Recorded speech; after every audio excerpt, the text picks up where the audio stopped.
and honest conversations to engage in the work that we do every day. My name is Helen Young.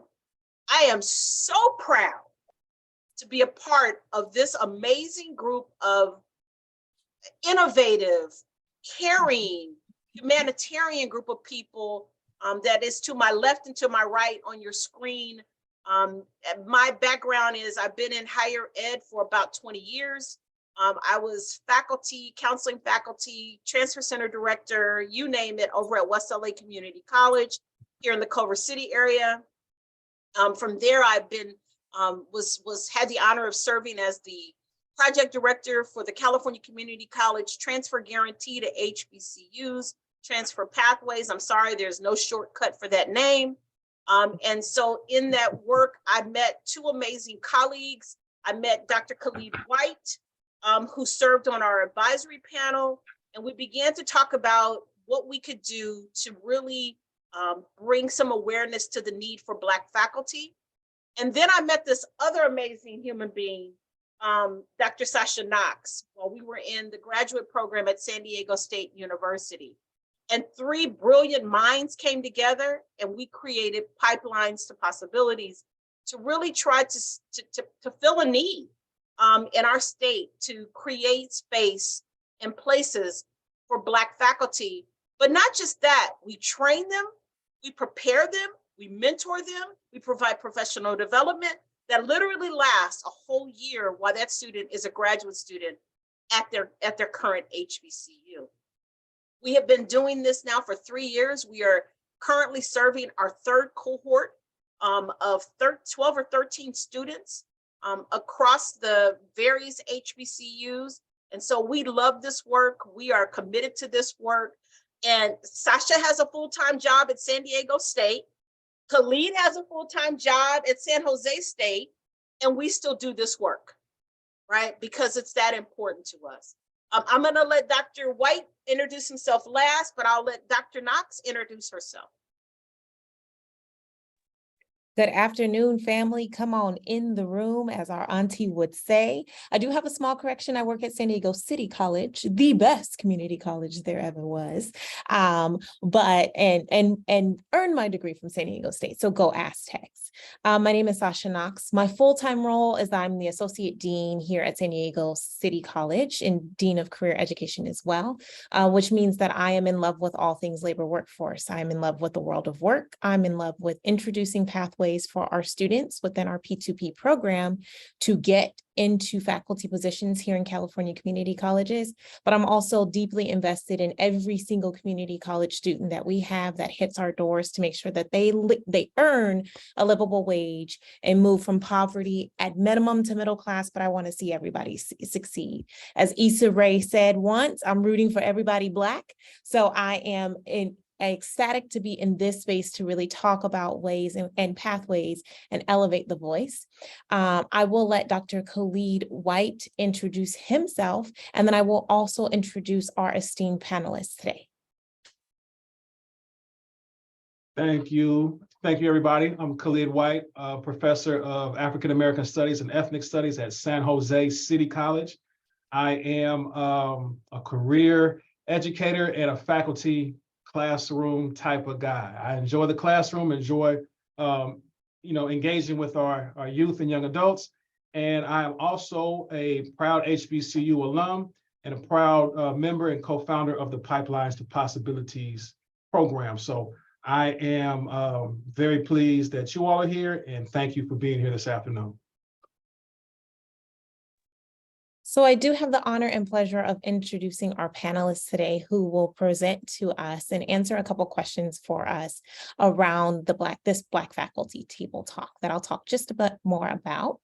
So first, Dr. Khalid White already introduced himself, but in addition to what he has mentioned, he is an esteemed faculty member of San Jose City College, teaching African American Studies. What he did not say is he is an award-winning author in a variety of different genres, from children's books that we read at nighttime, all the way up to practitioner hand guides that we'll talk a little bit more today. He's an entrepreneur, not only of co-founding the P2P program with us here today, but he also leads Black Empower. Dr. Charity Clay, and also an esteemed faculty member here of representing the HBCU Xavier University, located in Louisiana, for those who don't know. She's the faculty member of sociology there. Her specialty is in critical race and social justice for the Pan-African movement. And my favorite, she works tirelessly on anti-police terror movements, both in the US and abroad. So thank you so much, Charity, for joining us. And last and certainly not least, we've got Nzinga Dugas, an African-American studies faculty member at Contra Costa College in San Pablo. And she's also a leading pioneer in her industry for higher education consultant and diversity specialties. Her notoriety precedes her as the former executive director of the Umoja Learning Community, or Umoja Community Foundation, for over 3 years. And individuals really know her best for her research that extends in retention and student success, cultural identity, and resistance. So thank you, Nzinga, also for joining us here today. The three esteemed panelists that I just mentioned will round out our conversation for today. Myself and Helle Young will moderate a series of questions that we've crafted to really talk about what we've now dubbed as the Black Faculty Table Talk. Today, we're really just looking to hear voices from our community to elevate and look and interrogate those equity gaps. In what ways can we reduce them? In what ways, and colleagues, can we join in coalition with each other? And in what ways can we change the system from within to be better for all? So with that, I will definitely kick it off back to Helle Young, who will have our first question of the day. Well, good afternoon again, and thank you. We have Dorinda Bryant, who is our administrative assistant, who will be eyeballing the chat. We will definitely leave space and time for questions to be submitted and responded to by our beautiful panelists. So Dorinda, if you could keep your eye on the chat, we'll make sure that those are acknowledged and shared with the panelists. So our first question, Dr. White, please share with us the impetus for your piece of work, really seminal piece of work, right? That's looking specifically at the experiences of Black faculty within the California Community College system as a part of higher ed. If you could share the title of that piece, I don't want to steal any of your thunder, but what was the impetus for this piece that included Nzinga Dugas and some other noted faculty across the state? Well, the research piece is called Black Voices from the Ivory Tower. That particular work was, done over the course of a year or two. And the impetus for it was the experiences that I was having at San Jose City College and some of the shared experiences that some of my colleagues had across the state. I didn't have a word for it at the time, but I knew what I was feeling. And I was feeling what is considered now racial battle fatigue. And a colleague of mine mentioned, hey, it sounds like you are trying to investigate this term, racial battle fatigue. And I want to give a shout out to Dr. Luke Wood, who put that bug in my ear, but also Dr. William Smith at the University of Utah, who coined that phrase, racial battle fatigue, many moons ago.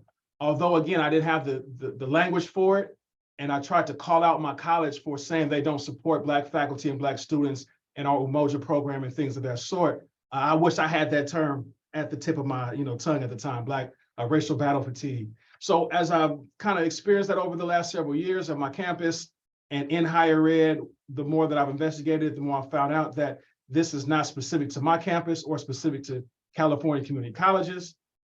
It's across systems, and higher education is a system, and there's anti-Blackness in the system. So it was founded that way. It was founded to kind of keep us, separate. And anyway, long story short, I had a chance to interview several students, 15 students in my district, and 15 Black students in my district, and also 35 Black professionals across the state of California, community college, four university, UCs, private institutions, et cetera. And they all opined about their experiences with racial battle fatigue, paying the Black tax, but also gave solutions to how campuses and colleges can move from anti-Black towards anti-racist and more inclusive, framework and pedagogy and practices. So it's not just complaining, it's complaining, and then we provide solutions and opportunities and ways to change the system. So I'm proud of that work, and I'm proud of those who were involved in that work, and I'm thankful for them. Thank you for that. Naming and framing is important, especially in our day and age. So racial battle fatigue is one thing, but then to provide some practitioner tools and some stories, some qualitative and quantitative data is equally important. Now, I am wondering, Ms. Nzingo, why was it important for you to give your voice to part of Black Voices of Ivory Tower? Yeah, what a great question, Dr. Knox. And I'm thinking just deeply about the process through which Dr. White took us through to ask us really in-depth questions that we are usually not asked outside of our own circles, right? As educators, we have these conversations all the time, but to bring it full circle and to bring it to life was important, and to have both courage and bravery in doing that. The courage and the bravery means that I'm not just going to talk about it, I'm going to implement it as a tool for others to learn from. And also it's a process of healing. So when Brother Dr. White asked me to be involved, it was unquestionable for me to even think about whether I was going to do it or not, because of our long history as Black people in the way that we think about education as our source of freedom, right? That has always been passed down, even if it didn't come directly from the people in your family. Somehow an elder sat with you, could be a counselor, that really connected you to that idea. The issue that I think Dr. White is talking about is that we don't talk about the ways in which we need to purge our experiences so that we can make room for those opportunities of growth and development. So we hold it and it becomes part of our stress and our disease. So the project that Dr. White outlined, it was a way for me to tell my story, which is very difficult. And I would just say this, in closing my comments, I was interviewing someone for my research, and they said, it's like Black people against everybody, against white folks, other folks of color, our own folks who are not quite conscious. And we have to tell those stories to help people understand the current Underground Railroad that we are navigating right now, so that somebody else behind me doesn't do it. The work that we do now is so the people behind us don't have to experience the same thing. And so I wanted to be a voice in this work of healing and transformation and freedom. Wow. Simply powerful. Thank you, sister. Charity, we understand that at some point you were part of a community college system. Can you share with us why you departed and decided to embark on the 4-year institution level? Sure. So I started off teaching sociology at Merritt College, where I actually received tenure and created the associate's degree program for sociology there. I was also an Umoja community faculty member. Our program was actually called Sankofa on the campus. But couple of things. First of all, I miss community college. I miss the students. I miss the environment where students are committed at a different level, because for a lot of them, there's something different at stake. I miss having students of all different educational levels and backgrounds and ages and experiences in the same classroom. Asking me what drove me to leave is a big thing. But initially, the drawback for me is that as someone who, as a Black educator and sociologist who is fundamentally rooted in liberation, community college didn't give me the space to really engage students in research and pedagogy at a level above entry.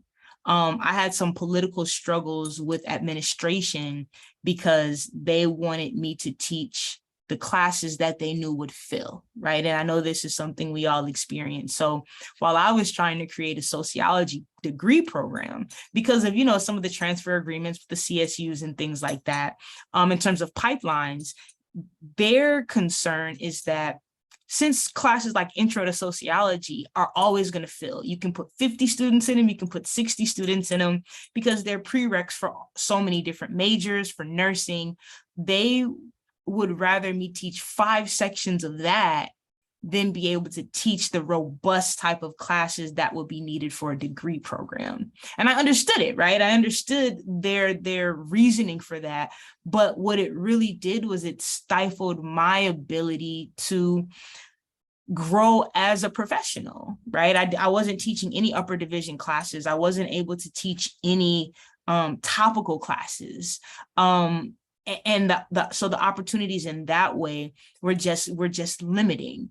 So I was fortunate enough to apply for a position at Xavier University of Louisiana here in New Orleans, the HBCU, to work in a developing concentration in crime and social justice. So for me, as a person who studies police terrorism, and my work in police terrorism is definitely rooted from the fact that I'm born and raised in Minneapolis. I went to school in Chicago, and I spent the majority of my adult life in Oakland, California, right? So for my familiarity with those things drove me to wanting to have a space to do that research.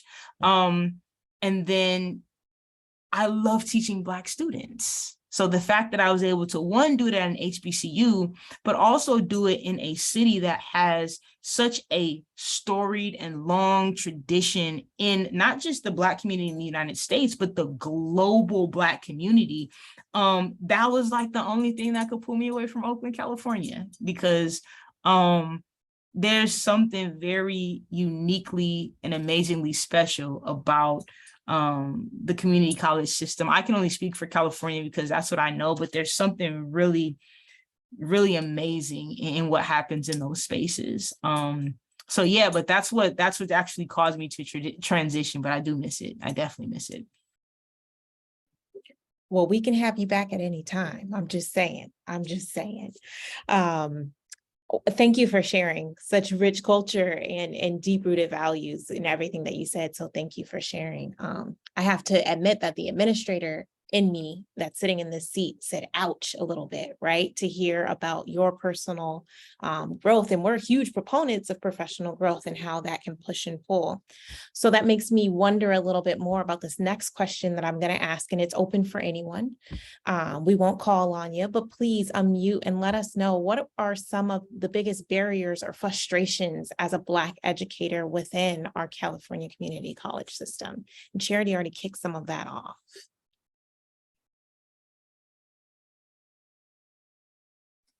I can continue. Isolation. Yeah, go ahead. I'm sorry. Isolation. I'm the only person that teaches what I teach in our entire district for the last, or full-time at least, for the last 14 years or so. And that's criminal to me, because, that just shows the level of or lack of investment in African-American studies and ethnic studies. And now it's in vogue because of the state, legislature that just passed. But I've been advocating for an additional African-American studies position for at least the last 5-6 years. And I was told, oh, that's not important. That's not what we're trying to do. So isolation was one, it's hard to have anybody that you can count on, rely on, trust, or hear you in a lot of these cases when you're one of a few or one of only.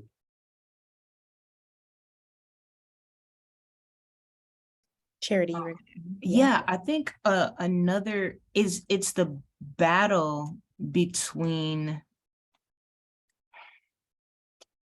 I don't want to use this term, but it's fighting for the legitimacy of community college as educational institutions, right? There's this idea that it's 13th and 14th grade, right? That it's just something that people do to prepare them for real college. So it's sometimes it's difficult when you are passionate and you're intense and you see the capabilities of your students and you want to provide them with all these opportunities. But the community college sometimes is said, that's not what our focus is. Our focus is preparing them for the next level. And it's just good to hear. Sometimes I have students from community that I taught at Merit, and they'll say, you know, you really prepared me not only for undergrad, but for grad school, right? So the fact that having to fight to make sure that our classes are rigorous, to make sure that we are pushing scholarship and intellectualism and creativity, it's sometimes seen as like the community college is not the place for that. When my tradition is knowing that community colleges are the most robust spaces for organizing, for revolution, for social change. So getting people to understand that being a professor at a community college doesn't mean that you weren't good enough to be at a 4-year.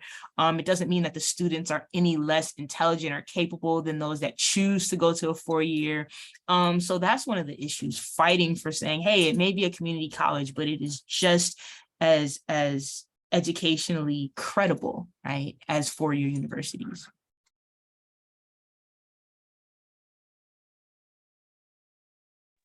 Well, I'm just going to jump in to uplift my colleague's point of view. I have taught at Contra Costa, at Merit, and at Laney, and I think exactly what Dr.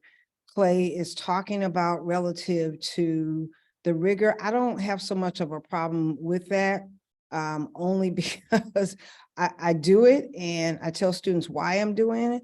I tell them my intentions, even if they're not going to a 4-year. Their responsibility to be critical thinkers, especially at a moment in time like this.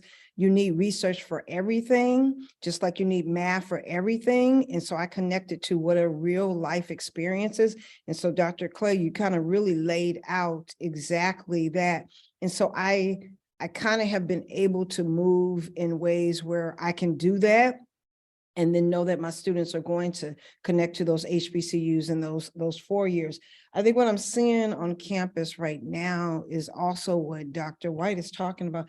There's just not enough, not just Black faculty, but also staff. There is a group that are retiring. And so the institutions where I've worked at, where I've come from, Black faculty and staff have had tight relationships in order to work jointly with the students to move the institution. And when you don't have that, you're going to have a wear and tear, because Black faculty do everything, right? Unlike other faculties. So they are Jegnas to students. They are, one time my student said, Professor Ziga, you're like our coach, our counselor, our faculty member, our auntie, our mama. And that makes you feel good, but also is what Dr. White always talks about in terms of the Black tax, right? So the Black tax that is weighed, that we feel in our spirit that is who we're supposed to be as educators, but we need more bodies to be able to spread that out. We're not going to change who we are. Let's not get it twisted. This is why we're in education, but we need more bodies, and we need bodies that have a sense of consciousness about our responsibility to each other. Any old Blackface won't do. I'm just going to be honest. I'm trying to be careful, but I'm not known to be careful. You got to come in about doing this freedom work, right? And so if you're not, I'm probably going to go on about my business. And I've learned that younger, I would have just kind of called you out, but I don't even have time for that. I got business to do. So we need to be on those hiring committees so that we get Black conscious people who understand that they are part of this freedom work too, in multiple ways. Wow, that's I can't even echo. Nzinga and I have had our deep guru talks that's lasted hours, where we've shared these thoughts and these concerns and this hopefully movement to consciousness. So thank you, Nzinga. The next question, I'm loving this. The next question for all of you, anybody who wants to answer. What is your greatest wish in education today? So if you had like a magic wand, what barriers would simply go away? Simply disappear.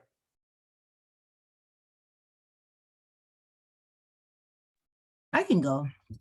I think, and this is coming from my experiences at community college and at a four-year HBCU.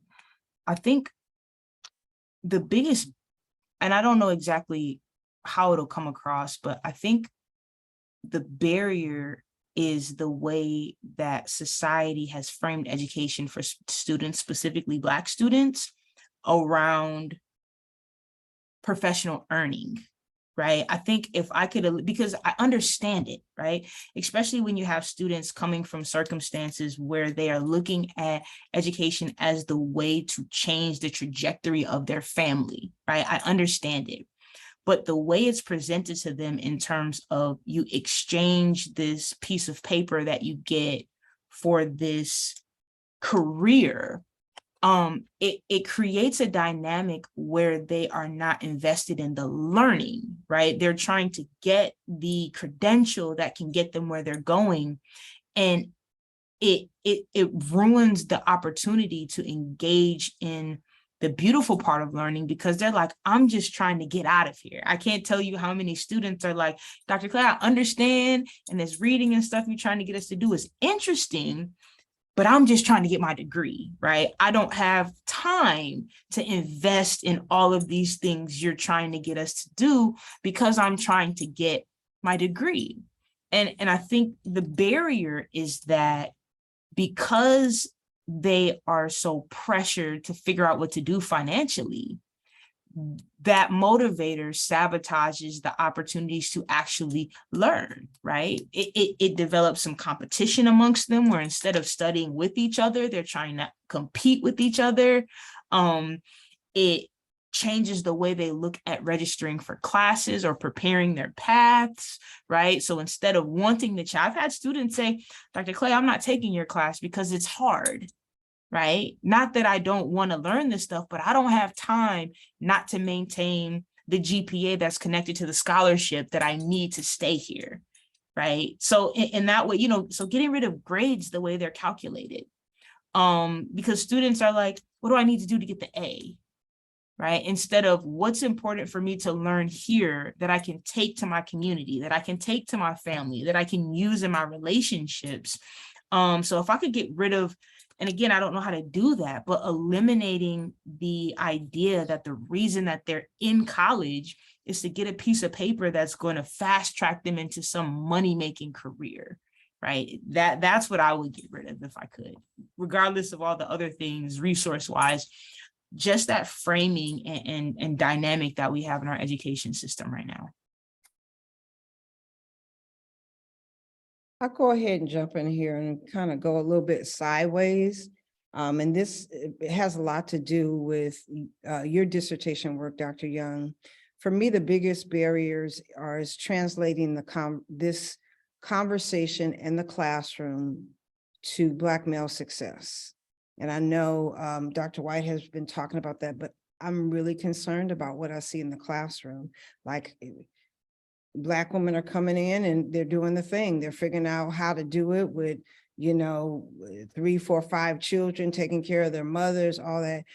But for some reason, our ability to translate this process, which is so important, to being able to navigate this society that we're in, does not translate for Black males. And that is heavy, heavy on my heart, because what I do see with the athletes who come in, they're super sharp, they get the game, but it just doesn't resonate with them. And so it becomes exactly that, of trying to negotiate, how do I do what I need to do just barely so I can play the sport?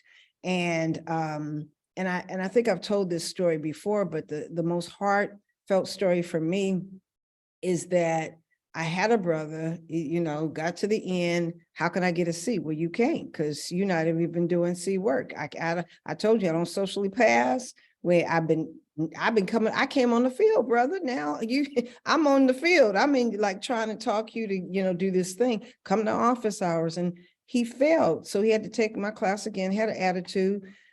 But the beauty in that is years later, he sent me a message through Facebook and he said, I didn't make it to the NFL. I tried, but I heard you. I heard you. And now I'm a 5th grade English teacher. I'm married and I have a 5-year-old daughter. How do we translate that?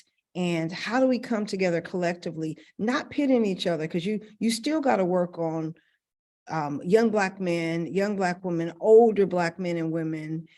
But we've got to figure out how we are doing it collectively to ensure that Black males understand what that brother understood, maybe later, but it is scaring me what we're creating for our communities. If I can jump in and kind of take a little bit of that, what Nzinga just mentioned, I too work with tons of athletes, male and female. But I think that at some point for the California Community College system as a whole, there has to be some examination and some interrogation and some really kind of reformatting of what's going on with our athletes in particular. And I don't see it as much with our female athletes, but definitely with our male athletes and Black male athletes in specific. If I had a magic wand, I might eliminate sports altogether. And then if I had a magic wand, I might also eliminate the access to the TikTok and the Instagram and that type of thing, because I think all of those are distractions from an academic standpoint, academic sense. I know that's bold and I know that maybe ruffles some feathers, and I'm okay with that because, to be honest with you, once you're in the classroom, at least in my classroom, it doesn't matter how many points you scored or it doesn't matter how many touchdowns and that type of thing. I'm all for that and I support that, but that doesn't have much bearing on your academic self. Now, as your whole self, that might be your identity. But if you only are hinging your identity on what you can produce on a field or on a court, in that short window of time, to me is just, that's a gamble that you really shouldn't be taking, or that you really shouldn't be expected to fully grasp when you're 18, 19, 20, because what happens at 26, 27, 28, so forth and so on. So, I'm not anti-sports and I'm not anti-social media, but the two in combination have a large grasp and a large hook on our students and our young males and females, but in some ways that I think are really detrimental on a community level and on a future level, in terms of impacting their future or their sense of self and identity. And to be perfectly honest with you, if I could do it all over again, I would love to be in the NFL or the NBA. I would, I would do it right now if I could, but at the same time, and all jokes aside, I just really think those are, at least for our California community college students in development, in transitional age, those are really some hindrances that they get preyed upon, with a lot of that. So that's just my 2 cents on it. If I had a magic wand, I would change that. Wow, some really, as someone in the room whose feathers are definitely ruffled, we can take that offline, or we can bring that back for the next table talk for sure.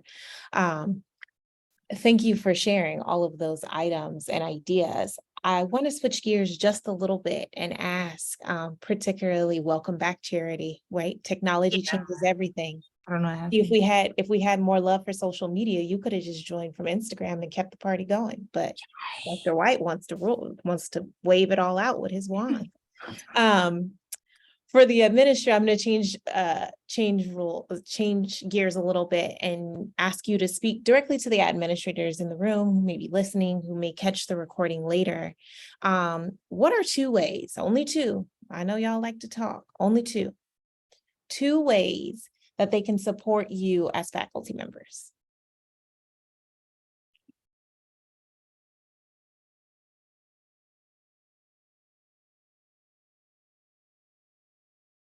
I'll start. That's a kind of a tough question to just narrow it down to 2. But I think first and foremost, if you are, as an administrator, if you are really invested in student success, then you would invest in your faculty's feelings of inclusion, belonging, and our success. Because our success begets the success, greater success of our students. Particularly because faculty, counselors, teaching faculty, et cetera, we spend a majority of the time with the students directly. The administrators make all the decisions, but they're so far removed from the day-to-day ground floor level of, dealing with students. How can you make a decision on something that you yourself are removed from, or that you don't do, or maybe in some cases even haven't done? So supporting your faculty, your counseling staff, your frontline staff, I think is a means of really investing in student success. So I would say that professional development, professional growth, those opportunities.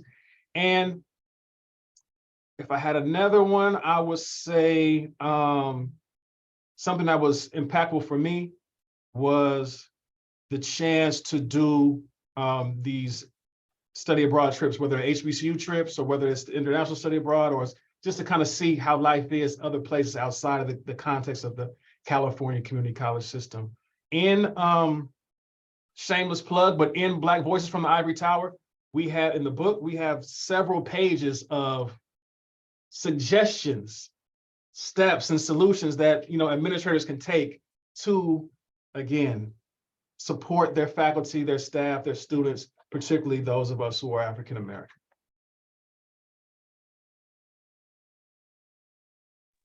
And no shameless plugs here, Dr. White. Right. I'll jump in there and just say something that the community colleges are not known for, but I feel like they should be known in light of what Doctors White and Clay said, which is we need greater opportunities for research, and we need greater opportunities to take our students to do research. I've taught in K through 12 and post-secondary, and I've been able to take young students to do research and to raise money in research. I know you might think we're geeking out, but when students understand the power of research and their ability to research their communities for themselves, you can see the illumination happen on the spot. It's almost like you got to sit down and get a grip where you see the change, and especially students coming from the neighborhoods where they have never been on a plane or never been anywhere. And I think research is critical. Now I'm gonna get in trouble, and I'm gonna say this quickly, so maybe I could turn it over to Dr. Clay and she could clear me out a little bit. I think you got to get people in the room who know what they're talking about.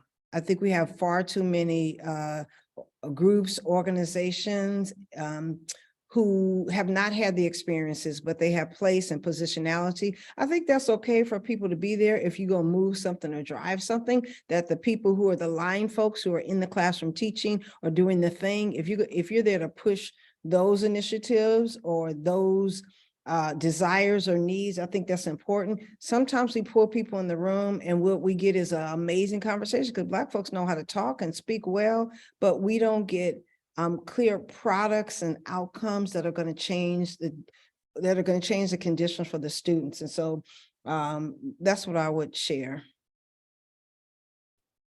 Yeah, I'm not going to be able to pull you out of that one, because I was going the same direction.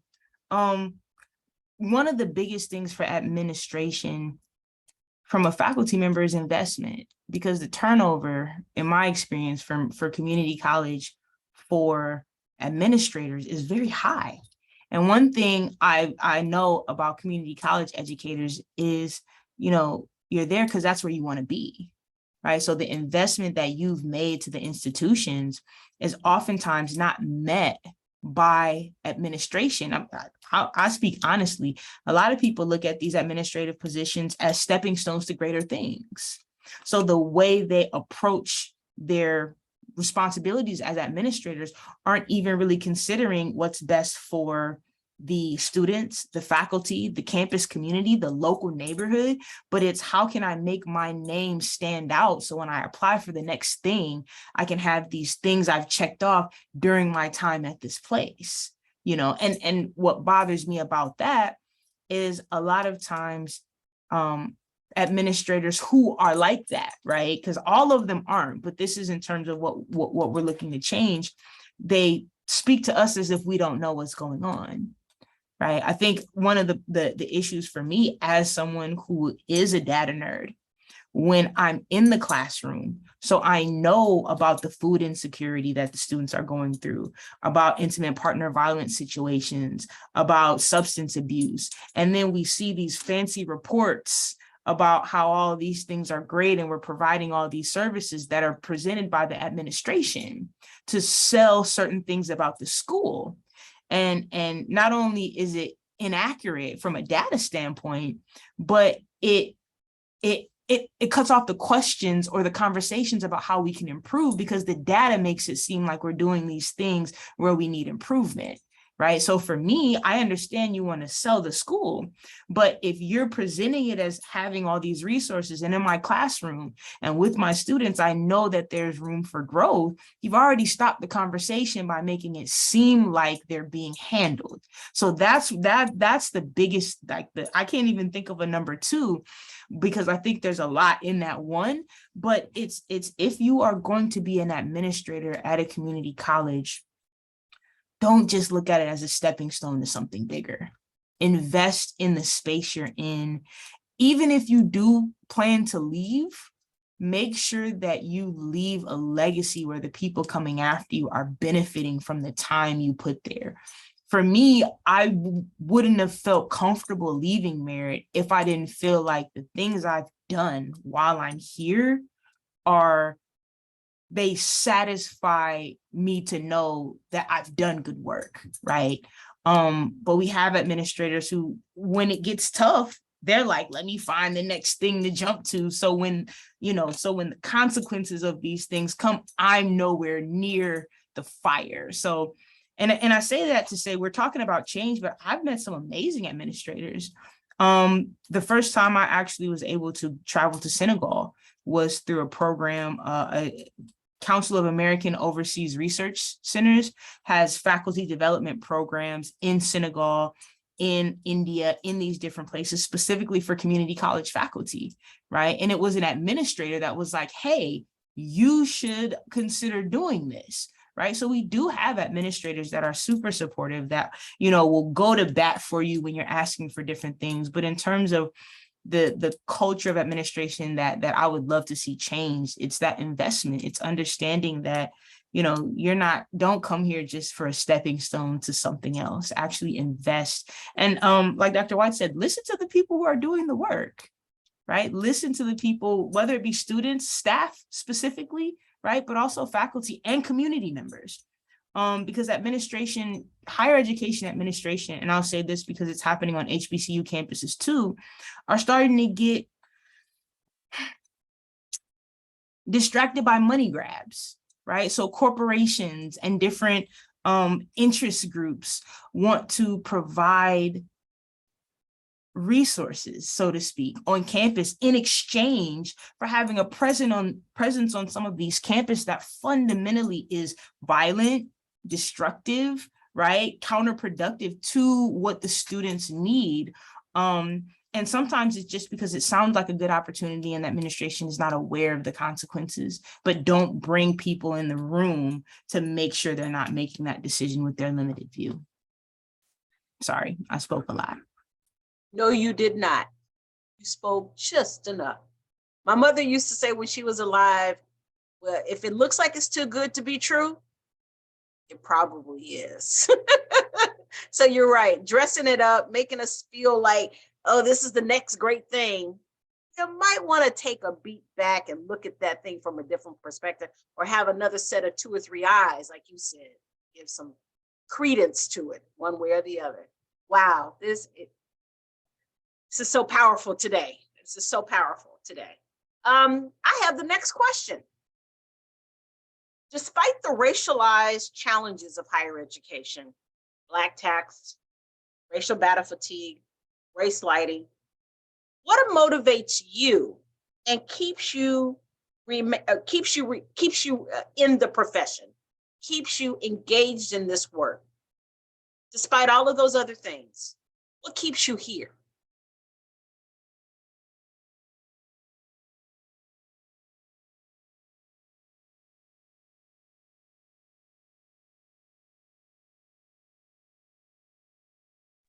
You didn't get my energy. I said, go on, Dr. White, but I'll go ahead and jump in there. And I'll try to be brief. It's an interesting thing. One of my professors used to tell me, it's one thing to go for a position, it's another thing when you've been called. And he would say, when you've been called by the community, you must do the work. And I really did not want to teach, nor did I want to be in education. I really wanted to be a doctor. And my father got sick while I was in college, and I was doing some of my pre-med courses, and he died while I was in college. And I really wanted to focus on the time that I had left with him and really be a good daughter servant in the time of his transition. And I think that was a plus, because it took a Jegna who said, you need to do this. But I will tell you, the classroom is one of the places where it's the highest level of transformation. I'm certain there's other places, but what I know about that transformation in the classroom is cyclical. So in my experience, Black instructors who are really grounded in their work understand the cyclical process of learning in the classroom. Sometimes as an instructor, you learn so much, you just got to go home and sit. I don't know what relaxes you, but sometimes you may have to sit by a window. You may have to have a glass of wine. You may have to take a walk, whatever, because you might say to yourself, well, damn, and a student will lay something out, but you're in such deep community if you're doing it right. If you're doing what Dr. Nobles calls illumination, a process of illumination, where it's a healing process. It's a co-healing process for all the racialized trauma that Resmaa talks about that happens inside of our bodies, that you have to go through a process to deprogram and to heal. And then if you're really good, your students will stay with you forever. They will circle back to you. They will see you. They will call you on the street. They will be like, Professor such and such, you remember when? You don't remember all those students, but you remember how they touched you, and they remember how you touched them. And I don't know if there's another place right now, because we're not in Afrofuturism, at this point, but that classroom is a place where freedom works is real. And you can change generations, and it's amazing. The more I try to run from it, and I do try to negotiate with the creator to I'm kind of tired, I'm finished, but I don't really have any power in that. It's like, okay, you finish when I say you're finished. I'm gonna pass, because now I'm getting emotional.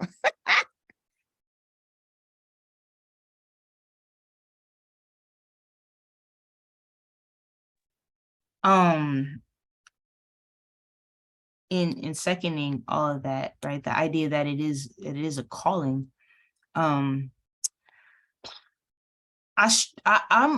struggle, but the thing that drew me into it is that I wouldn't have made it through my collegiate experience if I didn't have very specific Black professors to guide me through when I was really confused isn't even the word. Just a quick backstory, and some people know this, but I started off in college. I was always smart, but I started off in college on a basketball scholarship. I ended up in a situation where I was walking across campus and got hit by a car. I had to drop out of school for a semester, no more scholarship, no more basketball, but I didn't want to stay home. Right. I went to school in Chicago. I'm from Minneapolis. There was nothing in North Minneapolis for me. So I was determined to go back. But when I went back, I was lost because we talk about identity salience, right? And who you are as a person. And for all of my life, being a basketball player was the center of everything I did. So now I'm on this campus and I don't know who I am. And in addition to just being 19, no 19-year-old knows who they are, but everything I thought I was completely shattered. And again, I'm at a PWI, but I remember I had a professor, Dr. William Sampson, policy professor, and he asked a question. And he asked, like, who do y'all think is the most influential Black person to the world or something like that? And I said Charles Drew, right? I said, because the idea of, working with blood plasma. And he pulled me aside after class and he said, what are you doing here? And I was like, at this point, man, I don't even know. I was just taking classes. I was an accounting major. I thought I was going to be a sports agent. And he was like, you're smart.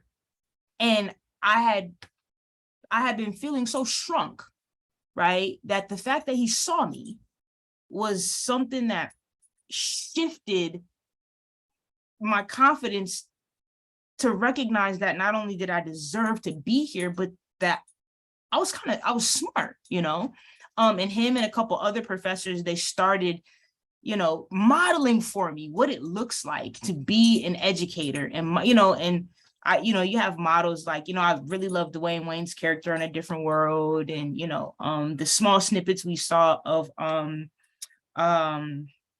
now Aunt Viv and her being a professor, but I really started to see myself in this work, in this profession.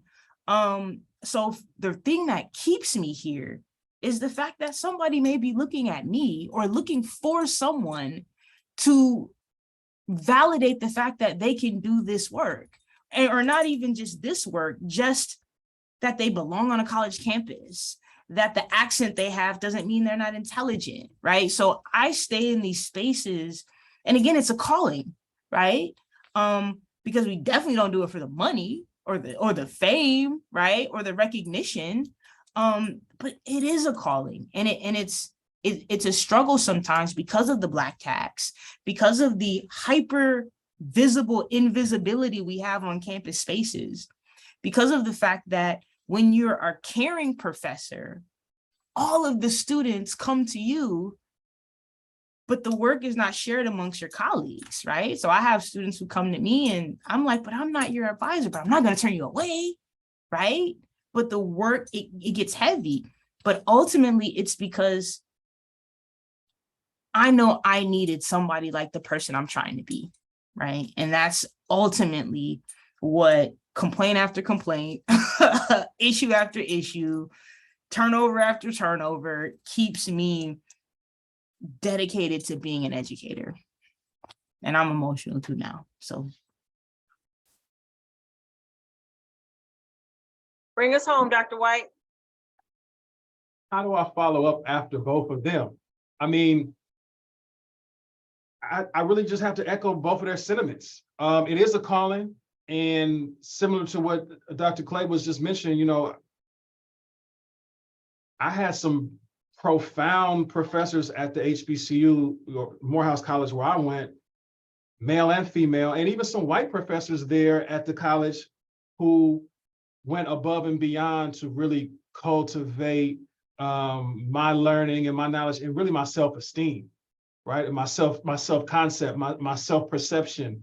And so, I'm just in turn trying to be that professor for these students here in the Silicon Valley, where, there's really two Silicon Valleys. There's one for the Teslas of the world and the Bezos and Yahoo and Facebook, and then there's everybody else, and we're in the everybody else Silicon Valley. So, I really consider myself like one of these angel investors in the Silicon Valley, But instead of investing in stocks and investing in venture capital, I'm investing in young people, youth and young adults and their futures. And then on top of that, where else are you going to get, if you don't go to college or don't go to San Jose City College, where else are you going to get a Black instructor? We're Black male instructor. We're really not in the K-12 system like that anymore. In the Silicon Valley, you know, the Black exodus is so rampant because of the high cost of living in the tech world, and tech just changed everything. You know, I feel like I'm kind of last of the Mohicans, and I'm the one waving the Black flag, and I'll happily kind of take that on, but it does come at a cost, and it does come with some of the taxes and some of the additional responsibilities. But again, I'm invested in these young people who in turn have invested in me and trusted in me in a lot of ways. So that's the reason I stay on in the classroom. And I actually love teaching the storytelling aspect of it, the counter narrative work in African American studies and ethnic studies. I mean, you know, I get to do what I love. It comes with a cost, yes, but it is something I actually absolutely love to do. And I think with my colleagues and myself, the passion that we have comes across. The impact that we have comes across, and it resonates. And so, yeah, it's not for the income, it's for the outcome.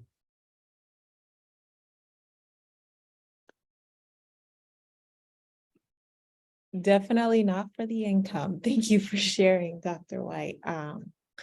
I do have the next question, and it really speaks to the aspiring educators in the room, potentially our P2P mentees that are watching out there in the interwebs. Hello, shout out to all of you, future aspiring educators. What are some of what advice would you give them? What advice would you give our budding professionals into the room? And I'll start with Ms. Nzinga. Find a way to, first of all, listen deeply to what the universe is telling you. Someone had been asking me to teach for a long time, and I couldn't see myself doing it. I thought teaching was like out in the community, doing the community development work. And I just was like, nope, I can't do it. And sorry, these lights keep, they're room sensitive. They keep going off. But the advice that I would say is get a group of people of varying levels and ages in your corner to talk you through it. And I say that because there are sometimes you might have someone who's an older, not an elder, and they may not give you the kind of information that you need. Sometimes when you have a younger person in the room, they may see you based on what Dr. White said in terms of what you've given to them. And so have a varying group of people who could really speak to the information, the needs. I mean, what really pushed me was like a student was like, yeah, we need you over here. We heard about you over here. We need you over here. That had a lot of impact. I think when you get in, I've learned you got to follow a program.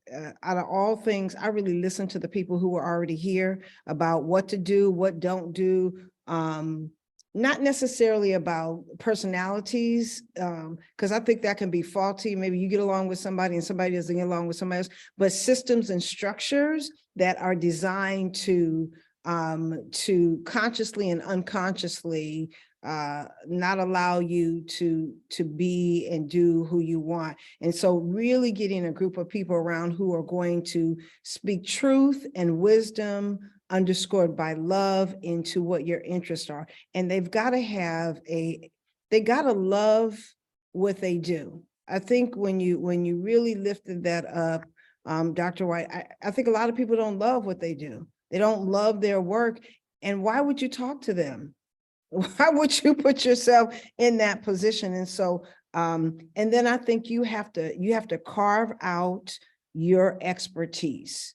Much of what we understood about Kemet and classical African civilizations is that they were masters at what they were learning. And you have to be a master at your craft. You have to be able to wake up knowing that. You have to love talking about it. And so you want to be in spaces with people, even if it's just two, even if it's just one, who are going to help guide you and support you. Last thing I'll just say is, when you're in the classroom, have your colleagues come in and examine your classroom. Tell you what is good in your teaching style, what's missing.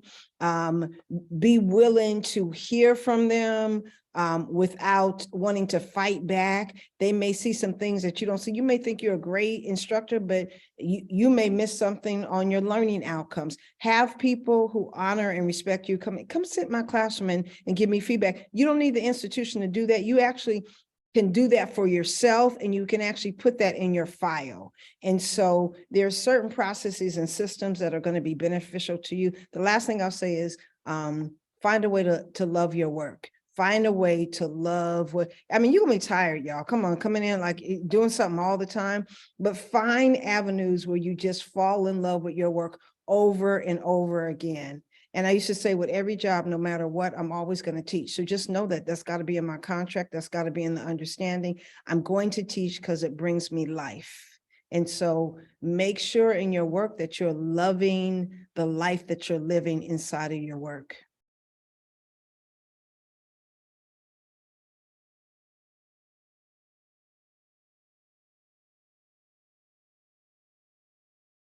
For aspiring educators, I would say, to again, to piggyback off of what was just said, you have to have a safety net or a support group, even if it's outside of the job. I think that's vitally and critically important because, you know, you got to have that support to kind of lift you up, and then also some people that can direct you in some ways that you may not be able to see. So support group is super important. A safety net group is super important. And I found that out over the years as I've been in education. I think another thing that's important too, you have to also be able to cultivate and continue to kind of build on your passions outside of the profession. So whatever you are passionate about, your hobbies, your you know, things that you like to do, whatever brings you joy, continue to kind of engage in those things, because the education world, higher education, public education, it's a grind. It's rough. It's tough. It's not as simple as people might paint it to be. And I don't care that you get a spring break or a holiday break. You barely get any time. It's a lot of stuff after the job that you're taking home. And so you have to build in time and build in space for you to cultivate the things you still like to do, the relationships you still want to build up and invest in. And that's the way that you invest in yourself to maintain you through the rough times. Yeah, piggybacking on those support systems, specifically outside of the educational system. I think that I'm a creative. I do photography, aerial photography, drone photography. I'm a poet, I'm a lyricist. And sometimes being in academia will stifle your creativity. Also, sometimes there can be pressure to perform in academia in ways that you don't allow yourself to make time for those things. But it's necessary to stay fulfilled outside of academia. Just being very real, I think sometimes there's a, from people who want to get into it, they presume that that academia and higher education are these spaces where people are welcoming, where they're engaging in intellectual conversation all the time. And as Dr. White started off with, right, they're very isolating. You can be the only person who understands what you're doing. You can be in a place where people aren't concerned or invested in having a communal, relationship with their colleagues. So not depending on academia to be your lifeline, but understanding that teaching or education is your lifeblood, are two things you want to make sure you understand. Also, how do I say this? If you're an educator and you love educating, understanding that doesn't mean that higher education or the classroom, the traditional classroom, is the place you should be. right? We have found ways to deal with all the barriers, all the BS, all the indoctrination, and still be able to carve out spaces. I think our colleague Dave Stovall talks about the classroom as these fugitive spaces, right? So we've been able to create spaces in our classrooms with our students where, regardless of whatever's going on campus, in the city, in the world, we can be in these spaces where we have this petite marronage, right? This temporary freedom and liberation. But it takes a lot to develop those. And the reality is there's a lot of great educators who are systematically being excluded, specifically Black educators, from the classroom. But if educating is what you want to do, is what you're called to do and what you love to do, don't allow the barriers of being in K-12 or education prohibit you from doing that, right? The reality is the higher education system is changing. We have more educators increasingly that don't love it, that love the fact that it's secure. Once you get tenure, you really have a secure position for up to 30 years, but things are changing, right? So I tell my students, it doesn't matter so much the discipline on your degree. Figure out what you want to do to impact the world, to impact your community. You don't have to go in education to be a teacher. I have an undergrad degree in accounting and public policy, right? But the beauty is, as a sociologist, studying law and studying money have helped me put things together in ways that a lot of my colleagues can't. Right. So I can always talk about political, economic, social, cultural. So as you're preparing yourself to be an educator, engage in educational spaces that give you the tools you need, not the grade you want, not the degree you feel is going to validate you to whoever, but the tools to prepare the work. Like Dr. Nzinga said, to become a master. If you want to do this work, you have to continually be engaged. I hate being the smartest person in the room. And that includes when I'm teaching my students. When I'm teaching my students, my goal is to get them confident enough to realize they can teach me something, right? If I'm the smartest person in the room, I'm in the wrong room because there's always other things I need to know. I think one thing that happens with the idea of being educated is that if you're smarter than the people around you, you don't need to learn anymore. Or now that you're teaching people, quote unquote, under you, you don't need to keep learning. But education it's a lifelong journey. And if you choose to educate others, that means you have to always be studying and learning, right? Like we nerd out, that's what we do. Ooh, y'all have brought the heat today. Is our inaugural Black Faculty Table Talk. I don't know how we're going to top this, but we're going to give it a try in about a month. We're going to do this one more time. For those of you who are attending with us in the audience, please, if you've got a question for this dynamic group of people, amazing educators, please go ahead and throw that in the chat, and then we will be sure that your questions are addressed and hopefully answered by the panelists. Dr. Clay, I just have to give a shout out. My niece is a graduating senior at Xavier. Her name is Taylor McGee. You may know her. Her minor is in sociology. Yes. Actually, her mother is here at my house as we speak. And so she said, remember Taylor's a minor in sociology. So we just shout out, we didn't give our niece a lot of options. We said it was an HBCU or an HBCU, her mother told her. But we believe that it was the best decision as a family that she could have made. My sister just was talking about the transformation that she has seen in my niece.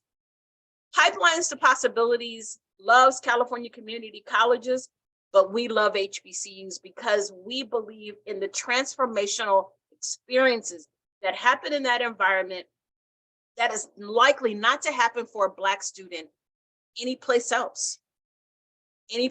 So we just want to give a shout out to you and to the amazing folks there at Xavier. We love you.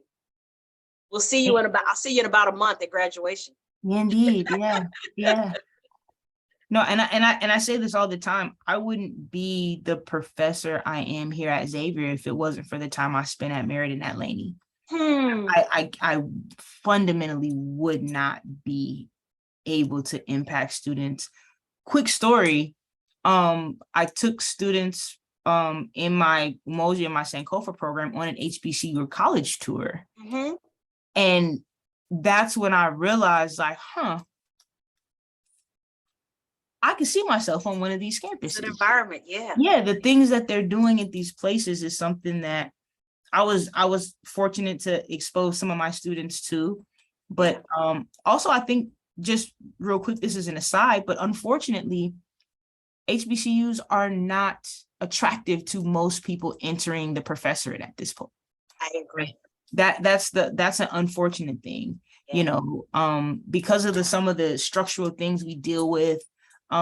It's hard to get the best and brightest young Black educators to take a chance and to take a pay cut and to deal with this Black tax and everything for the sake of the privilege of being able to teach Black students. That's one thing that we have to figure out how to deal with, because most of them, folks I know, they're like, why are you there? Yeah, You could go somewhere better, right? Or why would I go there when I'm getting offers from state schools and things like that? So it's a challenge going forward. Yeah, sometimes having these opportunities and choices depletes something else, right? We talk about, you know, the idea of, you know, the right to have all of these privileges. Did it really create something maybe detrimental to the other side? It may have, and our HBCUs may have been the impact. Based on my research, yeah, it was.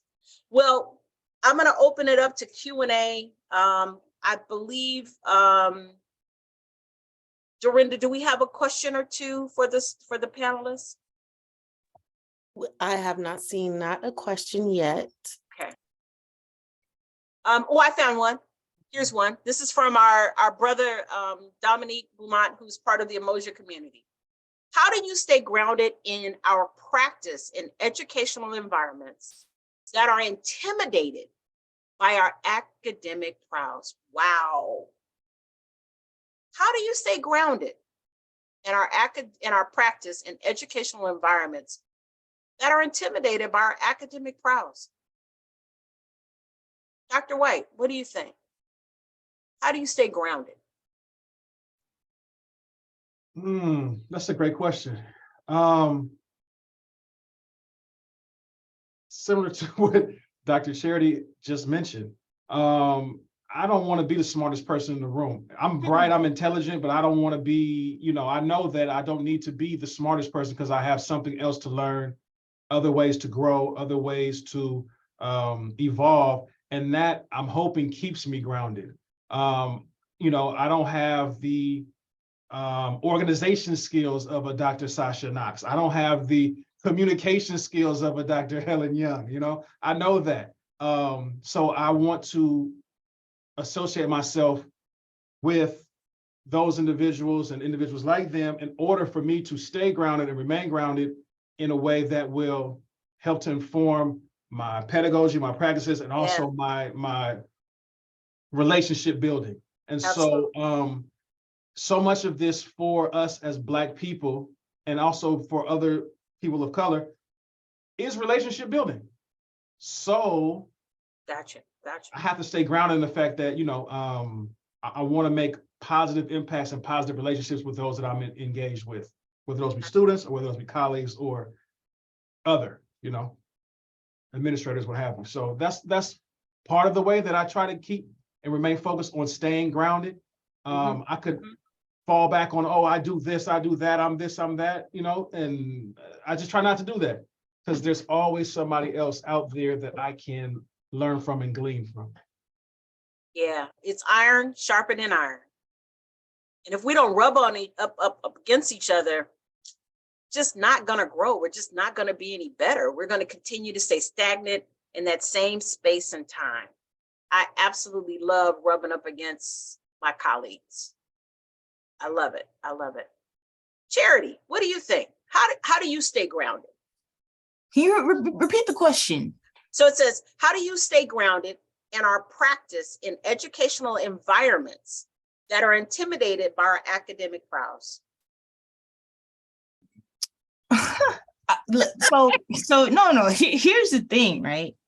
I think that there is, and I'm learning this, but there is an insincere expectation of humility for Black professionals and Black educators and Black people who are amazing at what they do, right? So I think that sometimes just presenting myself with confidence and saying, I know what I know because I study it, and I study it because I love it, and I do it because it's for my community, and carrying myself with that, I've had to learn it's not my concern how people receive that. Right. And I think that staying grounded in the fact that I owe it to myself and the tradition, I think we started off talking about education as emancipation, right? My parents didn't go to college.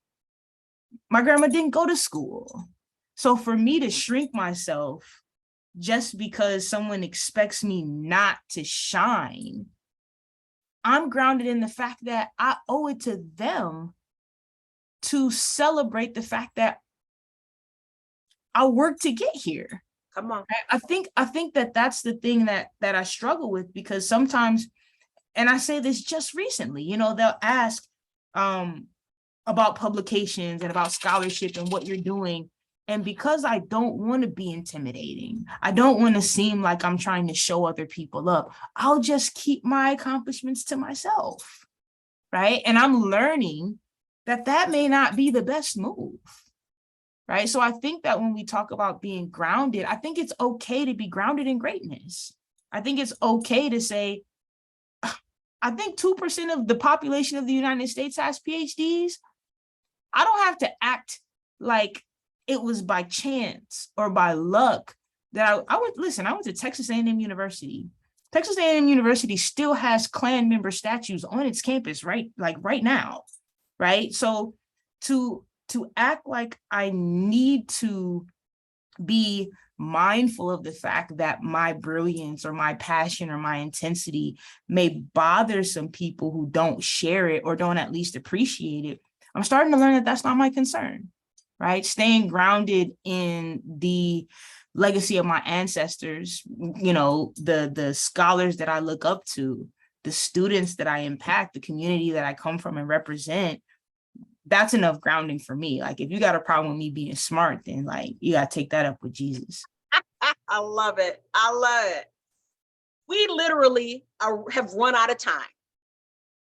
Nzinga, will you close this out for me in about 1 minute and share your thoughts on this topic? And then we're going to say goodnight. Okay, let me look at this clock, because you know how we are in the community. We will keep rolling. It's an amazing question, and I think you have to have a set of practices and rituals to stay grounded. And I think each morning, I think you have to start with gratitude. So you have gratitude in your meditations. Your meditation opens you up for prayer, and prayer is not asking for things that we're often taught, but prayer is to keep you in alignment with the universe, what the universe and the intender created for you. So it's to ask, please remind me to stay in alignment. I'm thankful for the things that I did yesterday. What gifts do you have for me today? What things do you have for me today? What opportunities do I have today? How can you keep the negative energy out of my way so I can do your will? That, to me, every morning, right? When I go to bed, I said, if you're going to let me breathe in the morning, that's another opportunity for me to get it right or to add something, right? And I think that starts from gratitude. And the other thing I'm gonna say that's practical. So that is spiritual to me. What's practical is, I think we have to do the things that we claim that either white folks or the systems don't do. So when you're in conversations, cite each other. Oh, Dr. Clay said that, Dr. White said that, Dr. Knox, Dr. Young said that, right? Bring our voices, our excellence to the table. So we're not citing everybody else has been cited forever and a day. Cite your colleagues, say what they say, right? That's how we stay grounded, right? And I think you have to do a practice of affirmation when you walk in the space, because the other thing that we do sometimes to each other is we question what each other says. Like you got somebody who might have studied something for 25 years and you don't know nothing about it, but yet you gonna come in and say something. No, we're not doing that. We're not doing that. So we've got to, in my mind and my heart, is we have to lift up each other's expertise, say it loudly, and then when somebody says something, what he said, what she said, what they said, and bring that clear. That is to me, with the struggle that we have to face, is we have to reshift that struggle and align it to a divine order, and so we can walk out in peace. With that, we say thank you. If you don't have your clap hands available, let's give some shout outs. We want to thank Dr. Charity Clay, sociologist, expertise from Xavier University, our HBCU representative.